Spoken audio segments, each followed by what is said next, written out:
Nous sommes le 11 juin 2011. 3 mois se sont écoulés depuis le début de la catastrophe nucléaire de Fukushima. Les quantités toujours plus dangereuses d'éléments radioactifs se répandent dans l'environnement. On mesure des taux surélevés de radioactivité jusqu'à plusieurs milliers de kilomètres à la ronde. Et il y a 5 jours, la compagnie TEPCO confirmait discrètement que le bassin du réacteur numéro 4 de Fukushima ne contenait plus d'eau et que le cœur des réacteurs numéro 1, 2 et 3 avait commencé à fondre dès les premières heures après le tsunami. C'est tout simplement l'accident maximal. Donc, vu le nombre de réacteurs avariés et leur puissance bien plus élevée qu'à Tchernobyl, le nombre de cancers et de malformations ou d'autres maladies risque de dépasser tout ce que l'histoire du nucléaire a déjà provoqué.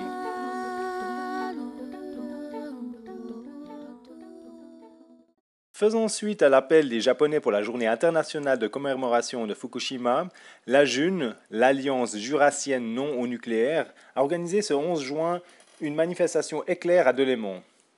En solidarité avec la société civile nippone, nous avons montré le carton rouge au nucléaire en bloquant un rond-point symbolisant la résistance nécessaire à freiner la force centrifuge des campagnes trompeuses du nucléaire. J'ai survolé dans mon errance la grande Europe et ses confins, de Vladivostok à Valence. J'ai irradié tous les jardins, j'ai irradié tous les jardins. Je suis un nuage clandestin, sans papier, je voyage, c'est bien. Je suis un peu radioactif, officiellement inoffensif. J'ai vu la Suisse et les alpages, j'ai goûté les spécialités. Une indigestion de fromage m'a fait gerber dessus les prés. J'ai contaminé tous les fruits, les abricots à Martigny et puis les vignes à Dardanie. Mais pas moyen d'aller en France, non. Ah non, On ne m'a pas laissé entrer. Je suis volage et je danse, mais surtout je suis sans papier, mais surtout je suis sans papier. Je suis un nuage clandestin, sans papier, je voyage, c'est bien. Je suis un peu radioactif, officiellement inoffensif.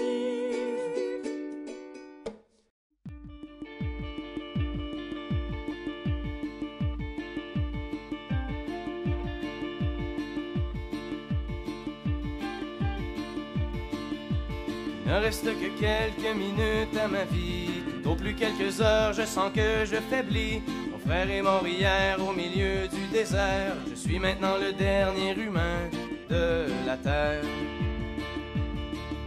On m'a décrit jadis quand j'étais un enfant ce qu'avait l'air le monde il y a très très longtemps, quand vivaient les parents de mon arrière-grand-père et qu'il tombait encore de la neige en hiver. En ces temps on vivait au rythme des saisons et la fin des étés apportait la moisson. Une eau pure et limpide coulait dans les ruisseaux où venaient s'abreuver chevreuils, orignaux. Moi je n'ai vu qu'une planète désolante, paysage lunaire et chaleur suffocante, et tous mes amis mourir par la soif ou la faim, comme tombent les mouches, jusqu'à ce qu'il n'y ait plus rien. Plus rien. Plus rien.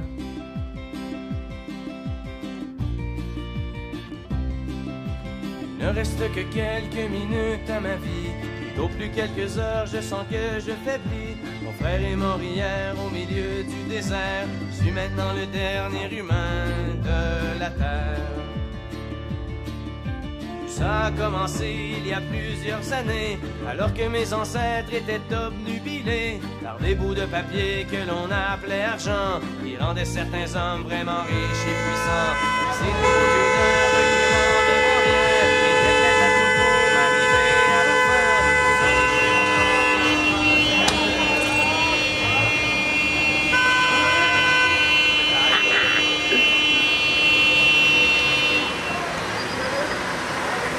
La June a organisé cette flash mob aussi pour rappeler quelques-unes de ses revendications, notamment la fermeture immédiate des vieilles centrales nucléaires de Mühleberg, Betznau et Fessenheim, mais aussi l'arrêt des autres centrales au plus tard 45 ans après leur mise en service. Troisièmement, nous exigeons une politique volontariste et démocratique du canton du Jura basée en priorité sur une réduction rapide de la consommation d'énergie. Quatrièmement, le canton et les entreprises se doivent de promouvoir beaucoup plus la participation des organisations et parties intéressées au processus de décision de la nouvelle politique énergétique. Et finalement, celle-ci devra favoriser les énergies renouvelables décentralisées, comme le montre le grand intérêt du public jurassien pour notre action Toit solaire, par laquelle d'ailleurs il a mis à disposition en l'espace de seulement un mois plus de 10 000 m² pour du photovoltaïque. En Suisse, le Conseil fédéral et le Conseil national viennent de décider de ne pas construire de nouvelles centrales nucléaires. C'est une bonne nouvelle, mais ces décisions n'ont pas encore de valeur juridique et les objectifs sont insuffisants. Pourquoi devrions-nous accepter les risques d'accident jusqu'en 2034 et l'accumulation de tant de déchets nucléaires supplémentaires? Dans le monde entier, des millions de militants s'opposent au lobby du nucléaire. Et pourtant, les mensonges de cette industrie sont toujours couverts par les autorités et les médias. Donc pour un changement rapide et pour éviter davantage de nuisances à la charge des générations futures, il est indispensable que nous mobilisions encore nos forces. Si l'attention du public s'estompe, le lavage de cerveau des promoteurs du nucléaire continuera à faire tourner en rond la politique énergétique.